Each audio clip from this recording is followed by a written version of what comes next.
Hello and welcome साथियों, मेरा नाम है दिलबीर सिंह खालसा और आज की क्लास में मैं आप सबका करता हूं स्वागत। साथियों, जैसे कि आप दोस्त जानते हैं कि पिछले कुछ क्लासेस आपके साथ जेके एसएसबी जेएसए एग्जामिनेशन में जो इकोनॉमिक्स के रिलेटेड क्वेश्चन पूछे गए हैं उनकी हम आप दोस्तों के साथ मिलकर डिस्कशन कर रहे हैं, ताकि जो आपके पास आने वाला जेके एसएसबी अकाउंट एस फाइनेंस का एग्जामिनेशन है, जो आपके पास एफए का एग्जामिनेशन है, उसमें आप बहुत बेहतरीन तरीके से अपनी कारकर्दगी करके दिखा सकें। ऑलरेडी इस सीरीज़ में आपके साथ 8 पार्ट्स हम डिस्कस कर चुके हैं, जिन 8 पार्ट्स में हम मोर देन 175 क्वेश्चंस आपके साथ डिस्कस हो चुके हैं। आज कुछ और क्वेश्चंस करेंगे ताकि सर ये आपके पास लास्ट पार्ट बन जाएगा हमारी इस सीरीज़ का, क्योंकि आपके पास पार्ट 9 में 9 पार्ट्स में हमारे आपके साथ मोर देन 200 क्वेश्चन लगभग सर जो है ये सॉल्व हो जाएंगे। इन क्वेश्चन को अगर आप सॉल्व करके जानते हैं तो आप यकीन मानिए आप एफए एग्जामिनेशन में बहुत सारे क्वेश्चन, मैक्सिमम क्वेश्चन जो है आप सॉल्व करेंगे। तो जिन दोस्तों ने पहले 8 पार्ट नहीं देखे हैं उनसे गुजारिश कर देंगे, उनसे रिक्वेस्ट करेंगे प्लीज़ वो 8 पार्ट देख लीजिएगा, क्योंकि उन 8 पार्ट्स में आप बहुत कुछ सीखेंगे। वही चीज़ें आपके पास एग्जामिनेशन में ही हूबहू आपको देखने को मिलेंगी, क्योंकि हम ना सिर्फ वो क्वेश्चन के आपके पास आंसर दे रहे हैं ना सोल्यूशन दे रहे हैं, बल्कि आपको ये भी बता रहे हैं कि 4 ऑप्शन जो दिए गए हैं इन 4 ऑप्शन को भी आपके साथ पूरी की पूरी तरह से डिस्कस कर रहे हैं, ताकि पूरी का पूरा रिवीजन जो है वो आपको बना रहे। क्योंकि जो क्वेश्चन आपके पास जेके एस पूछ रहा है, अगर वही क्वेश्चन आप समझ रहे हैं, उन्हीं कंसेप्ट को आप समझ रहे हैं, तो आप यकीन मानिए आप जेके एस के एग्जामिनेशन को बिल्कुल क्रैक करने की कगार पर खड़े हुए हैं। तो चलिए सर, बिना किसी देरी के आज लास्ट पार्ट डिस्कस कर रहे हैं। जिन दोस्तों ने अभी तक चैनल को सब्सक्राइब नहीं किया है उनसे रिक्वेस्ट करते हैं चैनल को सब्सक्राइब जरूर कर दीजिएगा। तो चलिए सर स्टार्ट करते हैं। चलिए जी, क्वेश्चन नंबर 175 जो बेसिकली आज की क्लास का पहला क्वेश्चन है, पूछा जा रहा है what is the main advantage of initial public offer. IPO का आपसे पूछा गया है कि आईपीओ का आप सबसे इंपॉर्टेंट इनमें से दिए गए एडवांटेज आपके पास कौन सा है। जिन दोस्तों ने हमारे पुरानी क्लासेस देखी होंगी, क्वेश्चन नंबर 107 में सर हमने आपको साथ दो इंपॉर्टेंट मेथड जो आपके पास प्राइवेटाइजेशन के आ रहे हैं वो डिस्कस किए थे। एक तो उनमें आपके साथ आईपीओ था, एंड नंबर सेकंड जो आपके पास उस क्वेश्चन में पूछा गया था वो आपके पास नन अदर देन स्ट्रेटजिक जो था सेल था, स्ट्रेटजिक सेल। तो स्ट्रेटजिक सेल के बारे में हमने क्वेश्चन नंबर 107 में आपके साथ डिस्कस किया था। आज थोड़ी इसके बारे में बात करते हैं। 107 आज के पास जो आपके पास 175 क्वेश्चन पूछा गया आईपीओ के रिलेटेड। देखिए सर, आपके पास गवर्नमेंट को पता है आप दोस्तों को कि जब हम लिबरलाइजेशन की तरफ गए थे, ग्लोबलाइजेशन की तरफ गए थे, प्राइवेटाइजेशन की तरफ गए थे 1991 के रिफॉर्म्स के बाद, तो एक इंपॉर्टेंट जरिया जो गवर्नमेंट के पास आ रहा था वो था प्राइवेटाइजेशन की तरफ। प्राइवेटाइजेशन के लिए हमारे पास दो इंपॉर्टेंट अदारे आ रहे हैं, एक तो आईपीओ आ रहा था, एक तो आपके पास स्ट्रेटजिक सेल आ रहा था। जो आईपीओ था इसका फुल फॉर्म आपके पास इनिशियल पब्लिक ऑफर आ रहा था। बहुत important, most favoured method of privatisation है, जिसे सबसे ज़्यादा फॉलो किया जाता है डेवलप्ड नेशन जो यूरोपियन कंट्रीज में, उन्हें में ये जो है बहुत अच्छी तरीके से फॉलो किया जाता है। इस मेथड में होता क्या है, जो आपके पास पीएसयूज के शेयर्स होते हैं, जो इक्विटी होल्डिंग्स होते हैं, उन्हें बेचा जाता है, उन्हें प्राइवेटाइज किया जाता है, उन्हें दिया जाता है, सोल्ड किया जाता है प्राइवेट रिटेलर्स को। जैसे आपके पास इंश्योरेंस कंपनीज हो गए, जैसे म्यूचुअल फंड्स हो गए, उनको ये चीज़ें जो है प्राइवेटाइज की जाती हैं, उनको ये दी जाती हैं। सबसे इंपॉर्टेंट एडवांटेज इसमें ये आते हैं कि ये जो है इंश्योर करता है पार्टिसिपेशन ऑफ रिटेल इन्वेस्टर्स। दूसरा इंपॉर्टेंट एडवांटेज इसमें ये आता है कि इसकी जो अपोजिशन होती है, जो इसकी रेजिस्टेंस होती है, बहुत कम होती है। क्यों होती है कम इसकी अपोजिशन? इसका रीज़न ये है कि आपके पास आईपीओ के माध्यम से सिर्फ आप पीएसयूज के जो शेयर्स हैं, जो इक्विटी है, वही आप बेचते हैं। जो पीएसयू का मैनेजमेंट है, जो इसका कंट्रोल है, जो इसकी पॉलिसीज़ है, उस पर पूरा अधिकार जो है बना रहता है। इसमें सिर्फ आप सेलिंग आप पीएसयू शेयर्स करते हैं। इसी वजह से जो इसकी रेजिस्टेंस है, जो इसका अपोजिशन है, बहुत कम लेवल पर होता है। एक बहुत इंपॉर्टेंट मेथड आ जाता है गवर्नमेंट के लिए अपना फंड्स, अपने जो खजाना है उसे रेज करने के लिए, अपने फाइनेंशियल रिसोर्स को रेज करने के लिए without losing on the management and control of the PSUs. तो इससे पूछा गया है कि आप बताइए इसका एडवांटेज क्या है। अब देखिए सर, पहला ही एडवांटेज बोला गया है कि it ensure wide participation of retail investors and that help in a broad based control in the public sector entity. तो यही बात हमने आपको बोली थी कि पहला ही इसका एडवांटेज ये आता है कि ये एंश्योर करता है पार्टिसिपेशन ऑफ रिटेल इन्वेस्टर्स। तो ये एक आप एडवांटेज लिख सकते हैं आईपीओ के रिलेटेड। तो इसको मार्क कीजिए ऑप्शन नंबर ए और आगे बढ़िए। जो साथी लाइव देख रहे हैं उनसे आप निवेदन करेंगे, गुजारिश करेंगे, प्लीज़ चैट बॉक्स में अपने आंसर जो है साथ साथ देते रहिए। चलिए सर आगे बढ़ेंगे। क्वेश्चन 176 आपकी स्क्रीन के ऊपर बिल्कुल इस तरह से है। पूछा जा रहा है which are following is related to micro economics. अब आपको पता ही सर माइक्रो इकोनॉमिक्स के बारे में आप बहुत अच्छे से पढ़ चुके हैं, मैक्रो इकोनॉमिक्स के बारे में पढ़ चुके हैं। माइक्रो इकोनॉमिक्स के रिलेटेड इनमें से कौन सा आ रहा है? चलिए सर ऑप्शन देखते हैं। ऑप्शन ए नेशनल प्रोडक्शन। चलिए सर नेशनल प्रोडक्शन क्या ये आ सकता है? ऑप्शन बी आपके पास आ रहा है government expenditure, option C unemployment, and option D income of an individual. आप दोस्तों को पता ही है सर, अगर आप नेशनल प्रोडक्शन के बारे में जाएंगे तो आप कहाँ जा रहे हैं सर? मैक्रो की तरफ जा रहे हैं। गवर्नमेंट एक्सपेंडिचर की तरफ जाएंगे, कहाँ जा रहे हैं सर? आप मैक्रो की तरफ जा रहे हैं। अनएम्प्लॉयमेंट की तरफ जाएंगे, कहाँ जा रहे हैं सर? मैक्रो की तरफ जा रहे हैं। लेकिन अगर आप इंडिविजुअल की एक इनकम देख रहे हैं तो आप सिर्फ माइक्रो इकोनॉमिक्स की तरफ जा रहे हैं। तो करेक्ट आंसर क्या क्या आ जाएगा? Option number D. जो साथी आंसर दे रहे हैं बहुत खूब, बहुत अच्छा, तो मार्क कीजिए डी ऑप्शन और आगे बढ़िए। क्वेश्चन 177 आपकी स्क्रीन के ऊपर बिल्कुल इस तरह से है। क्या पूछा जा रहा है, in case of dash goods, इनमें से कौन से ऐसे गुड्स हैं जहां क्या होता है sir, demand rises with increase of income. आपकी इनकम बढ़ गई, ठीक है जी, आपके पास पैसा है, आपकी जो इनकम है वो बढ़ गई और इन चीज़ों की डिमांड जो है वो बढ़ जाती है। वो ऐसी कौन सी चीज़ें होती हैं, जनरली आपके पास वो चीज़ें होती हैं जिन्हें आप कंसिडर करते हैं नॉर्मल गुड्स, क्योंकि नॉर्मल गुड्स में हमने आपको कहा है कि अगर आपके पास इनकम बढ़ रही है उनकी डिमांड जो है वो बढ़ जाती है, ठीक है जी। इन्फीरियर गुड्स वो गुड्स होते हैं अगर आपके पास इनकम बढ़ गई तो उनकी डिमांड जो है वो कम हो जाती है। तो correct answer option number B. बहुत आसान क्वेश्चन है क्योंकि इसके रिलेटेड बहुत सारे क्वेश्चन आप ऑलरेडी कर चुके हैं। तो आगे बढ़ेंगे सर, जो साथी नए आ रहे हैं उनसे गुजारिश करेंगे प्लीज़ लाइक शेयर और सब्सक्राइब करना न भूलें। चलिए जी, 178 आपकी स्क्रीन के ऊपर बिल्कुल इस तरह से है। इन the basic model of the market economy, market economy का जो बेसिक मॉडल है उसमें हम क्या करते हैं, हम क्या अज्यूम करते हैं, dash there exist dash market. जो बेसिक मॉडल है मार्केट इकोनॉमी का, वहाँ हम क्या अज्यूम करते हैं कि आपके पास जो मार्केट है वो किस तरह का है, ड्यूपोली, कॉम्पिटेटिव, मोनोपोली या ओलिगोपोली। तो आप दोस्तों को ये बिल्कुल भी इस क्वेश्चन में तकलीफ नहीं होनी चाहिए, इसके रिलेटेड बहुत सारे क्वेश्चन कर चुके हैं। तो बताइए सर 178 आपने बताना है कि basic model of a, in the basic model of a market economy we assume that there exist, कौन सा मार्केट एग्जिस्ट होता है, बताइए जी सर। तो none other than competitive market जो है आपके पास आंसर आना चाहिए। तो करेक्ट आंसर क्या आ रहा है इसका, ऑप्शन नंबर बी, मार्क कीजिए और आगे बढ़िए। चलिए जी,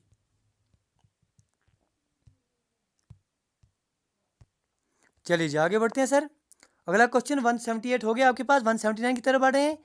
क्वेश्चन क्या पूछा जा रहा है, क्वेश्चन पूछा जा रहा है why does the total cost करो स्टार्ट फ्रॉम।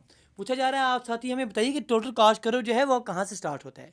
जिन साथियों ने पुरानी क्लासेस देखी उनके लिए तो बिल्कुल सर बहुत आसान क्वेश्चन है। क्या ये वाई एक्सिस से स्टार्ट होता है, क्या ओरिजिन स्टार्ट होता है, क्या ये बिलो द ओरिजिन स्टार्ट होता है, या आपके पास एक्स एक्सिस स्टार्ट होता है। तो आप दोस्तों को पता ही है कि आपके पास जो टोटल कॉस्ट का करो है वो कहाँ से स्टार्ट होता है, it start from the Y axis. इस तरह का हमने आपके पास पढ़ाए हुए है सर।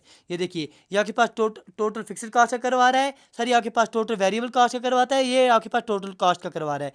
कहाँ से स्टार्ट हो रहा है सर, इस पॉइंट से स्टार्ट हो रहा है, that it started from the Y axis. None other than option number A को आप मार्क कीजिए और आगे बढ़िए। जा रहा है under perfect competition as output is total revenue goes on increasing at. तो सिंपल बेसिक क्वेश्चन है, आप दोस्तों को पता ही है क्या पढ़ाए हुए हैं हमने आपको, अगर याद होगा यहाँ पर आपके पास आउटपुट आता था, यहाँ पर आपके प्राइस आता था, तो इस तरह का कुछ आपके पास टोटल रेवेन्यू देखने को मिलता था। तो टोटल रेवेन्यू किसके बराबर होता था, total revenue is equal to price into quantity. तो इसका करेक्ट आंसर इंक्रीजिंग एट किस रेट पर इंक्रीज हो रहा है sir, is increasing at a constant rate. Option number C को मार्क कीजिए और आगे बढ़िए। चलिए जी, चलिए आगे बढ़ेंगे सर। क्वेश्चन 181 आपकी स्क्रीन के ऊपर बिल्कुल इस तरह से है।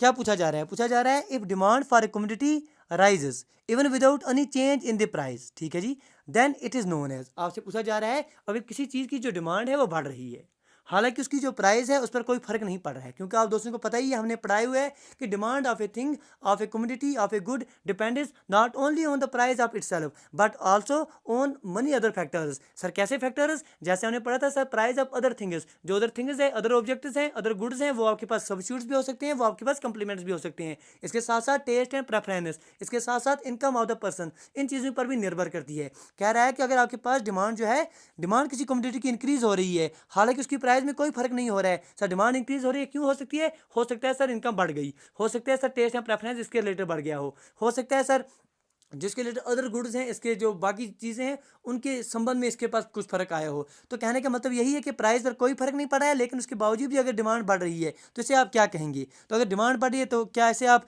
डिक्रीज इन क्वांटिटी डिमांड कहेंगे, सर कहाँ डिक्रीज हो रही है, क्या आप इसे इंक्रीज इन क्वांटिटी डिमांड कहेंगे, या इंक्रीज इन डिमांड कहेंगे, या डिक्रीज इन डिमांड कहेंगे। तो सिंपली हम कहेंगे सर अगर आपके पास डिमांड में इंक्रीज आ रही है it is none other than increase in demand. Option number C पर मार्क कीजिए और आगे बढ़िए। चलिए 182 आपकी स्क्रीन के ऊपर बिल्कुल इस तरह से है। पूछा जा रहा है which expenditure is classified as non transfer expenditure. आप बताइए इनमें से कौन सा ऐसा एक्सपेंडिचर आपके पास आता है जिसे आप नॉन ट्रांसफर एक्सपेंडिचर गिनते हैं।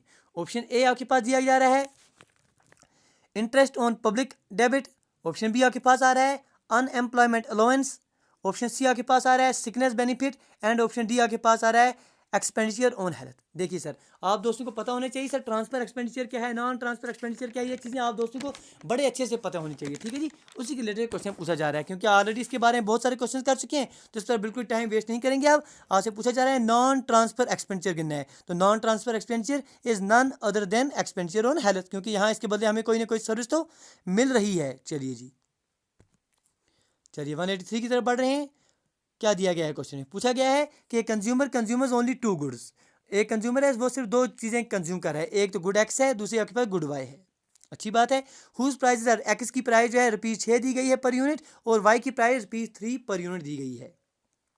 What will be the margin rate of substitution when the consumer is in equilibrium? बोला जा रहा है कि कंज्यूमर इक्विलिब्रियम पर है। आप बताइए sir margin rate of substitution क्या होगा, क्या होगा सर? बिल्कुल बच्चों का क्वेश्चन है। क्या कितना होता है सर? हम लेते हैं P F X divided P F Y. P F X की वैल्यू कितनी दी गई है? 6 दी गई है। पी एफ वाई की वैल्यू कितनी दी गई है? 3 दी गई है। तो इसका वैल्यू कितना आ जाएगा? 3 1 3 2 सर। तो 2 कहाँ पर है सर? ऑप्शन नंबर बी पर 2 है। मार्क कीजिए और आगे बढ़िए। जो साथी लाइव देख रहे हैं ज़रूर चैट बॉक्स में अपने आंसर जो है साथ साथ देखते रहिए, और जो साथी बाद में देखेंगे तो उनका फर्ज बनता है कि कमेंट बॉक्स में वो जो है अपने कमेंट दे सकते हैं। चलिए आगे बढ़ेंगे। 184 आपकी स्क्रीन के ऊपर बिल्कुल इस तरह से है। According to quantity theory of money. आप बताइए सर कितने क्वेश्चन इस पर आप कर चुके हैं? हमारे दोस्त जिन्हें पहले 8 पार्ट देखे हैं तो वो तो सर बताएंगे ही कितने सारे क्वेश्चन इस पर हो चुके हैं। Fisher's quantity theory of money, इस पर बहुत सारे क्वेश्चन किए हुए हैं। पूछा जा रहा है इस थ्योरी के मुताबिक what will be the effect of decrease in the quantity of money. अगर आपके पास क्वांटिटी ऑफ मनी, ये थ्योरी हमने पढ़ी थी कुछ इस तरह के MV=PT, ये क्वेश्चन में हमने इस पर क्वेश्चन भी किए थे। पूछा जा रहा है अगर आपके पास मनी जो है, पैसा जो है, उसकी क्वांटिटी कम हो रही है बाजार में, तो इसका असर क्या होगा प्राइस पर? यही क्वेश्चन पूछा जा रहा है। What will be the effect of the decrease in the quantity of money? Option A, increase in the price level. Option B, decrease in the price level. C, increase in the output. D, decrease in the output. देख basically हमने पढ़ा क्या था sir? हमने पढ़ा था अगर market में पैसा बढ़ जाएगा, इसकी क्वांटिटी बढ़ जाएगी तो इसकी वैल्यू कम हो जाती है, इसकी वजह से चीज़ों की जो प्राइस है वो बढ़ जाती है। इसका उल्टा हम पढ़ेंगे, उसके उल्टा इस तरह से बोलेंगे कि अगर आपके पास मार्केट में पैसा जो है वो कम हो जाएगा, ठीक है जी, मार्केट में पैसा कम हो गया, इसकी वैल्यू बढ़ जाएगी, इसकी वजह से जो चीज़ों की कीमत है वो डिक्रीज हो जाएगी, वो कम हो जाएगी। तो करेक्ट आंसर किसका क्या आ जाएगा? डिक्रीज कहाँ पर है सर? यहाँ पर decrease in the price level, option number B में आ रहा है। तो मार्क कीजिए और आगे बढ़ जाइए। चलिए जी 185 आपके पास बिल्कुल इस तरह से दिया जा रहा है। Which institution is categorised as unregulated non bank financial intermediaries. इनमें से कौन सा इंस्टीट्यूट ऐसा आ रहा है जिसे आप कैटेगराइज करेंगे अनरेगुलेटेड? जब अनरेगुलेटेड की बात आएगी, अनरेगुलेटेड और नॉन बैंक फाइनेंशियल इंटरमीडिएटरीज, तो चलिए ऑप्शन देख लेते हैं। ऑप्शन ए आपके पास मनी लेंडर्स आ रहे हैं, तो सर ये नॉन बैंक में तो आएगा नहीं, ठीक है जी। इंडिजिनस बैंकर्स आएंगे, ये भी नॉन बैंकर्स में तो आएंगे नहीं। फॉरेन बैंकर्स आएंगे, ये नॉन बैंकर्स में आएंगे नहीं। सीधा सीधा आपके पास सिर्फ ऑप्शन नंबर सी बचता है। मार्क कीजिए निधीज को और आगे बढ़िए। चलिए 186 आपकी स्क्रीन के ऊपर दिया गया है क्वेश्चन, बड़ा अच्छा क्वेश्चन है। पूछा जा रहा है which form of unemployment is found in the urban areas. बताइए सर अनएम्प्लॉयमेंट के सारे टाइप्स आप दोस्तों के डिस्कस किए हुए हैं कि नहीं किए हुए हैं?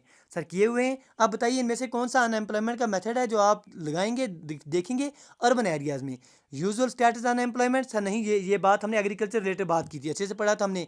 डिस्ग्रेसिव अनएम्प्लॉयमेंट इसके बारे में भी अच्छे से बात की थी। सीजनल अनएम्प्लॉयमेंट इसके बारे में भी बात की थी। लेकिन बच रहा है हमारे पास इंडस्ट्रियल अनएम्प्लॉयमेंट, और इंडस्ट्रियल अनएम्प्लॉयमेंट जो है आपको कहाँ देखने को मिलता है? अर्बन एरियाज में देखने को मिलता है। चलिए 187 आपके पास बिल्कुल इस तरह से है। Which economy is also known as capitalist economy. आप बताइए सर इस क्वेश्चन में करना क्या है? किस इकोनॉमी को आप जो है कैपिटलिस्ट इकोनॉमी बोलेंगे? क्या मिक्सड इकोनॉमी को बोलेंगे? क्या आप सेंट्रली प्लानड इकोनॉमी को बोलेंगे? क्या सोशलिस्ट इकोनॉमी को बोलेंगे? या मार्केट इकोनॉमी को बोलेंगे? पूछा जा रहा है कि कैपिटलिस्ट इकोनॉमी जो है इनमें से आपके पास कौन सी इकोनॉमी ऐसे है जिससे आप कैपिटलिस्ट इकोनॉमी गिनेंगे? तो कैपिटलिस्ट इकोनॉमी को क्या कहते हैं आप sir? Market economy is also known as capitalist economy. तो ऑप्शन नंबर डी मार्क कीजिए और आगे बढ़ जाइए। 188 आपके पास इस तरह से दिया गया है। Dash mean is that making of an article is split up into several process. इनमें से कौन सा ऐसा कंसेप्ट आ रहा है जिसका मतलब ये है कि आपके पास कोई आर्टिकल बना रहे हैं, उसके प्रोसीजर को, उसको बनाने के कंसेप्ट को आप अलग अलग प्रोसेस में स्प्लिट कर रहे हैं। और ये ख्याल रखना है कि हर एक प्रोसेस में, हर एक प्रोसीजर में, हर एक आपके स्टेप पर सेपरेट वर्कर्स जो हैं आपको देखने को मिलते हैं, या सेपरेट ग्रुप ऑफ वर्कर्स आपको देखने को मिलते हैं। तो उस कंसेप्ट को आप क्या कहेंगे? कम्प्लेक्स डिवीजन ऑफ कैपिटल कहेंगे? सर वर्कर्स की बात हो रही है तो सीधे सीधा हम समझ जाएंगे यहाँ से सर ज़रूरी ये है कि यहाँ पर बात किसकी होनी चाहिए? सर लेबर की होनी चाहिए। तो सीधा सीधा आपके पास ऑप्शन नंबर बी बच रहा है कि कम्प्लेक्स डिवीजन ऑफ लेबर हो रहा है सर। अलग अलग प्रोसेस हो रहे हैं और अलग अलग प्रोसेस में आपके पास सेपरेट वर्कर या सेपरेट ग्रुप ऑफ वर्कर्स देखने को मिलते हैं। चलिए सर 189 पर पहुंच गए हैं। Identify the visible term of balance payment on current accounts. अब जाइए सर, इनमें से बताने आपने बीओपी के करंट अकाउंट की विजिबल टर्म इनमें से कौन सी है? क्या आप कंसल्टेंसी सर्विस दे रहे हैं टीसीएस को जो इस्तेमाल कर रहा है बाय फॉरेन फिर्म, या क्या ये विजिबल है? सर विजिबल तो नहीं है सर ये। क्या आप इंपोर्ट कर रहे हैं एलसीडी स्क्रीन मलेशिया से, क्या आपको दिखाई दे रहे हैं सर? ये विजिबल हैं। आप ले रहे हैं एलसीडी स्क्रीन ला रहे हैं, आप विजिबल है सर? ये बिल्कुल अच्छे से सर विजिबल है, क्यों नहीं है? बैंकिंग सर्विस दे रहे हैं, क्या ये सर विजिबल है? सर नहीं है। क्या एक्सपोर्ट ऑफ कंप्यूटर सॉफ्टवेयर कर रहे हैं, विजिबल है सर? नहीं है। तो क्या बच रहा है? बिल्कुल बच्चों का क्वेश्चन था, ऑप्शन नंबर बी मार्क करेंगे और आगे बढ़ जाएंगे। चलिए चलिए, जो साथी देख रहे हैं उनसे गुजारिश करते रहेंगे लाइक शेयर और सब्सक्राइब करना ना भूलें। आप दोस्त जो एफएआई की तैयारी करें उन्हें बताते चलें कि आपके पास मैथमेटिक्स हो गया, स्टैटिस्टिक्स हो गया, कंप्यूटर सेक्शन हो गया, आपके पास जीके विद स्पेशल रेफरेंस जो जम्मू एंड कश्मीर हो गया, each and every topic sir आप दोस्तों के साथ हमने अच्छे से डिस्कस किया हुआ है। आप जाइए, सेपरेट प्लेलिस्ट बनी हुई है जेके एसएसबी के जेएसए एग्जामिनेशन में जो तमाम क्वेश्चन हुए हैं, चाहे आपके पास कंप्यूटर सेक्शन के हों, स्टैटिस्टिक्स के हों, प्रोबेबिलिटी के हों, मैथमेटिक्स के हों, जीके के हों, जीके विद स्पेशल रेफरेंस जो जम्मू एंड कश्मीर के हों, district of Jammu and Kashmir के हों, वो सारे के सारे आपके साथ डिस्कस किए हुए हैं। तो जाइए आप सीखिए, क्योंकि उनमें से मैक्सिमम क्वेश्चन आपको देखने को मिलेंगे एफएए एग्जामिनेशन में। चलिए 190 आपके पास बिल्कुल इस तरह से है, combination of goods that lie outside और बियॉन्ड ए गिवन प्रोडक्शन पॉसिबिलिटी करो। वो कॉम्बिनेशन ऑफ गुड्स जो आपके पास प्रोडक्शन पॉसिबिलिटी करो के बाहर लाई करते हैं, बाहर आउटसाइड लाई करते हैं, उन्हें आप क्या कहेंगे? सर सीधे सीधे कहेंगे वो हमारी पॉइंट से बाहर है सर, वो अनअटेनेबल है। तो ऑप्शन ए जो है उसको मार्क कीजिए और आगे बढ़ जाइए, क्योंकि बिल्कुल आसान क्वेश्चन है। Unattainable combination of goods are those goods which are beyond और outside a given production possibility curve. चलिए जी आगे बढ़ेंगे। 191 आपके पास बिल्कुल इस तरह से आ रहा है, पूछा जा रहा है द शॉर्ट रन सप्लाई करो of A film must always slope. अब आप दोस्तों को पता ही है कि जो आपके पास यहाँ से करो आ रहा था, ठीक है, जिस तरह से आपने पढ़ा था ये वाला करो जहाँ से कट कर लेता है, तो ये वाला हिस्सा जो आता है आपको हमने पढ़ाए हुए है कि ये वाला हिस्सा प्लस ये वाला हिस्सा आपके पास कौन सा आता है? शॉर्ट रन सप्लाई करो का आता है। तो शॉर्ट रन सप्लाई करो में पूछा जा रहा है ये जो है ये शॉर्ट रन सप्लाई करो किसकी तरफ जाना चाहिए? Upward to the right, to infinite, to zero, upward to the left. तो करेक्ट आंसर क्या है सर? ये बिल्कुल अपवर्ड टू द राइट आपको देखने को मिलता है। चलिए सर, ये इस तरह का फिगर अगर आप दोस्तों को याद है कि आपके पास हमने ये बनाया था, ये आपके पास आ रहा है एवरेज वेरिएबल कॉस्ट का, शॉर्ट एंड एवरेज कॉस्ट का आ रहा है, तो ये वाला जो हिस्सा इसका आ रहा है, ये जो हिस्सा आपको देखने को मिल रहा है ये अपवर्ड टू द राइट चल रहा है, इससे आप शॉर्ट एंड सप्लाई करो कहते हैं। चलिए सर, इस पर बहुत सारे क्वेश्चन हो गए हैं, इस पर बात नहीं करेंगे आप। चलिए 192 आपकी स्क्रीन के ऊपर बिल्कुल इस तरह से है, पूछा क्या जा रहा है? Which are following economic reforms undertaken by the PV Narasimha Rao government deals with demand management. अब दोस्तों को पता ही है कि आपके पास 1991 में हमने इकोनॉमिक रिफॉर्म्स उठाए थे, उनके माध्यम से हमारे पास दो स्टेप्स देखने को मिलते थे। एक तो कुछ स्ट्रक्चर रिफॉर्म्स थे, एक तो स्टेबलाइजेशन। स्ट्रक्चर रिफॉर्म में हमने जो है लॉन्ग टर्म मेजर उठाए थे, यहाँ जो है आपने कुछ स्टेबलाइजेशन मेजर उठाए थे ताकि जो है सुधार किया जा सके। तो पूछा जा रहा है कि आपके पास कंसेप्ट आ रहा है कि कौन से इकोनॉमिक रिफॉर्मर्स हैं जो पीवी नरसिम्हा राव गवर्नमेंट उठाए थे, किसके लिए? तो डील विद डिमांड मैनेजमेंट। तो डिमांड मैनेजमेंट के लिए आपके पास ऑप्शन क्या बचता है सर? हम स्टेबलाइजेशन मेजर की तरफ जाएंगे, तो मैक्रो इकोनॉमिक स्टेबलाइजेशन जो है करेक्ट आंसर है, बिल्कुल इसको मार्क कीजिए और आगे बढ़ जाइए। चलिए चलिए 193 आपकी स्क्रीन के ऊपर दिया गया है, पूछा जा रहा है what will be the effect of rise in price of A commodity on the total revenue when demand is elastic. आप बताइए सर, अच्छे से समझना है सर, कंसेप्ट को समझना है, जो पढ़ा हुआ है उसे बिल्कुल अपने दिमाग में जहाँ पर छपा हुआ है उसे इस्तेमाल करना है, क्योंकि सीखे हुए हैं सब कुछ आपने, आप सिर्फ अप्लाई करने की बात है। देखिए क्या पूछा जा रहा है, पूछा जा रहा है आपके पास कोई भी कमोडिटी है, कोई भी आर्टिकल है, कोई भी चीज़ है, उसकी प्राइस जो है सर क्या हो रही है? उसकी price what will be the effect of the rise in price, उसकी प्राइस जो है प्राइस आपके पास बढ़ रही है, ठीक है जी, प्राइस बढ़ रही है, इसका असर क्या होगा आपके पास टोटल रेवेन्यू पर?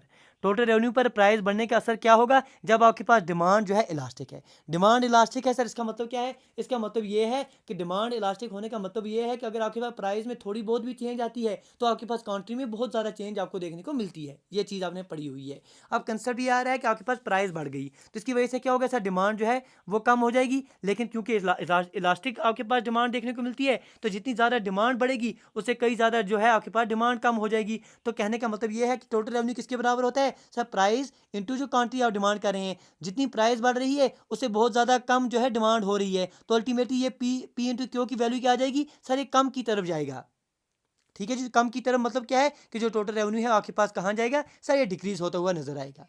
अगर आप दोस्तों को याद हो जो हमने पढ़ाया था, जो कंसेप्ट पढ़ाया था वो अप्लाई करना है सर। यहाँ पर आगे बढ़ेंगे। 194 आपके पास बिल्कुल इस तरह से है, dash refers to those things in the economics for which less is preferred over more. अब बताइए सर, इकोनॉमिक्स ऐसी कौन सी चीज़ें हैं जिन्हें आप कम प्रेफर करेंगे एज कम्पेयर टू ज़्यादा?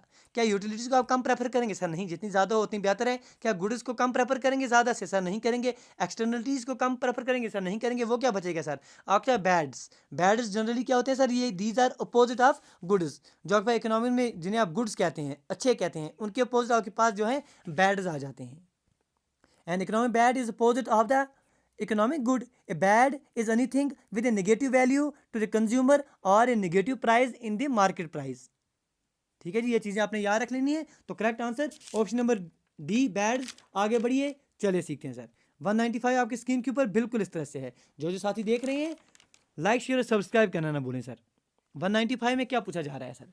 पूछा जा रहा है which measure of the macroeconomic stabilization program suggested that the accumulation of foreign exchange reserves would move Indian economy to a somewhat stable and sustainable balance of payment position in the post reform periods. बताइए sir, इनमें से ऐसा कौन सा economic जो macro economic stabilization programme था जिसने ये सजेस्ट किया था, जिसने ये सजेशन दी थी कि अगर जो आपके पास अगर एक्यूमुलेशन हो जाएगी फॉरेन एक्सचेंज रिजर्व्स की, यह मदद करेगा इंडियन इकोनॉमी को to somewhat stable and sustainable BOP की तरफ जाएंगे। तो कौन सा ऐसा आपके पास मैक्रो स्टेबलाइजेशन प्रोग्राम आ रहा था? ऑप्शन ए आपके पास public sector reforms, option B BOP adjustments, option C आपके पास capital flow reforms, option D trade reforms. अगर आपने क्वेश्चन से पढ़ा होगा तो क्वेश्चन में ही आपके पास आंसर छुपा हुआ था। किसकी तरफ हमने जाना था? हमने जाना था to somewhat stable and sustainable balance of payment की तरफ। तो करेक्ट आंसर क्या आ जाएगा? Balance of payment adjustment. Correct answer बिल्कुल ऑप्शन नंबर बी। इसको मार्क कीजिए और आगे बढ़िए सर। चलिए चलिए, जो साथी लाइव में आंसर दे रहे हैं बहुत अच्छे सर, बहुत खूब आपके आंसर देख रहे हैं, अच्छे से आप समझ रहे हैं। चलिए सर 196 की तरफ बढ़ेंगे। बताइए sir, which what change will Reserve Bank of India undertake to check inflation in the economy? अब बताइए सर, आपके पास आरबीआई है, आरबीआई में से कौन सा कदम उठाएगा ताकि इन्फ्लेशन, जो बढ़ती हुई महंगाई है, जो इन्फ्लेशन हो रही है, उसे कंट्रोल किया जा सके? तो इसका कंसेप्ट भी आपके पास वो दोस्त देंगे जिन्हें हमारी पुरानी क्लासेस दी हैं, जिन्हें हमारे पास जो क्वांटिटी थोड़ी है मनी, जहाँ पर अभी हमने फिर से आपके पास ये इक्वेशन दोहराई थी, M V is equal to P T, ये पड़ी होगी। क्या करेगा आरबीआई? सर मकसद क्या है? आरबीआई क्या चाहता है सर? महंगाई कम हो। तो अभी हमने आपको बताया है कि महंगाई कब कम होगी? महंगाई कम होगी अगर आपके पास मार्केट में पैसा जो है वो कम आ जाएगा, क्योंकि मार्केट में पैसा कम होगा, मार्केट में पैसे की वैल्यू बढ़ जाएगी। इसका मतलब ये होगा कि मार्केट में जो चीज़ें हैं उनकी प्राइस कम होगी। ये चीज़ हमने पढ़ी है। इन्फ्लेशन कंट्रोल करने के लिए आरबीआई को ये कदम उठाने पड़ेंगे कि जो मार्केट में पैसा है सर वो कम होना चाहिए। तो मार्केट में कम पैसा कब होगा ये पढ़ना है हमने। इस तरह से चीज़ों को, क्वेश्चन को रिलेट करना है, तभी आपके आंसर बिल्कुल सटीक आएंगे। अब मार्केट में पैसा कम करना है आरबीआई को, क्या करेगी सर? मार्केट जो आरबीआई है वो परचेज करेगी सिक्योरिटीज़ को, ताकि और ज़्यादा से ज़्यादा मार्केट में पैसा आ जाए और इन्फ्लेशन बढ़ जाए। बिल्कुल काट डालेंगे। ठीक है जी, अच्छा समझ गए। रिडक्शन इन मार्जिन रिक्वायरमेंट, जो मार्जिन चाहिए आरबीआई को वो रिड्यूस कर देगा ताकि ज़्यादा से ज़्यादा और पैसा जो है मार्केट में आ जाए। क्या ये काम करेगा? बिल्कुल भी नहीं करेगा सर। रिडक्शन बैंक रेट कम कर देगा ताकि ज़्यादा से ज़्यादा पैसा जो है मार्केट में चला जाए। बिल्कुल भी नहीं करेगा। करेगा क्या सर? सिर्फ वो आपके पास जो रेपो रेट है उसको बढ़ा देगा। रेपो रेट बढ़ा देगा, जो आपके मार्केट में पैसा है वो सर कम हो जाएगा। जब पैसा मार्केट में कम हो जाएगा, जिसकी क्वान्टिटी कम हो जाएगी, आपके पास अल्टीमेटली इसकी वैल्यू जो है वो बढ़ जाएगी। जब वैल्यू बढ़ जाएगी, चीज़ों की कीमत जो है अल्टीमेटली नीचे आ जाएगी। इन्फ्लेशन जो है उसे आप कंट्रोल कर पाएंगे। ये तरीका है समझने का, ये तरीका है क्वेश्चन करने का। 197 आपके पास बिल्कुल इस तरह से आ रहा है। क्या पूछा जा रहा है सर? बताइए इसका answer. Two sector economy consist of, जो दो सेक्टर इकोनॉमी है इसमें क्या क्या आते हैं? ऑप्शन ए आपके पास household and firms, option B आपके पास household and government, option C आपके पास firms and foreign sector, option D firms and government. बताइए सर इसका आंसर क्या है? जो दोस्त पहले से क्लास देख रहे हैं उनके लिए बिल्कुल आसान क्वेश्चन है, क्योंकि आपको पता ही है, आपको हमने बताए हुए हैं। कुछ इस तरह से हमने कंसेप्ट पढ़े होते हैं। ये हमने पढ़ा होता है सर, ये आपके पास फिर्म है, ये आपके पास हाउस होल्ड है। सर फिर्म हाउस होल्ड को क्या देगा? सर फिर्म हाउस होल्ड को गुड्स देगा। सर ये फिर्म ने हाउस होल्ड को गुड्स दे दिए, ये सर्विसेज दे दिए। सर हाउस होल्ड फिर्म को क्या देगा? सर आपको पता ही है हाउस होल्ड फिर्म को क्या देता है? सर खर्चे करता है, जो कमाया होता है इस पर खर्च करता है, स्पेंडिंग करता है, इस पर पैसा लुटाता है, खर्च कर देता है इस पर। इसी तरह से सर जो आपके पास फिर्म है ये हाउस होल्ड को क्या देगा? सर इनको ये देगा, जो इस पर जो हाउस होल्ड्स हैं, हाउस होल्ड फिर्म को फैक्टर सर्विसेज देगा, मजदूर देगा सर, फैक्टर सर्विसेज देगा। तो इसके बदले में फैक्टर जो फिर्म है ये हाउस होल्ड को क्या देगा? सर फैक्टर पेमेंट देगा।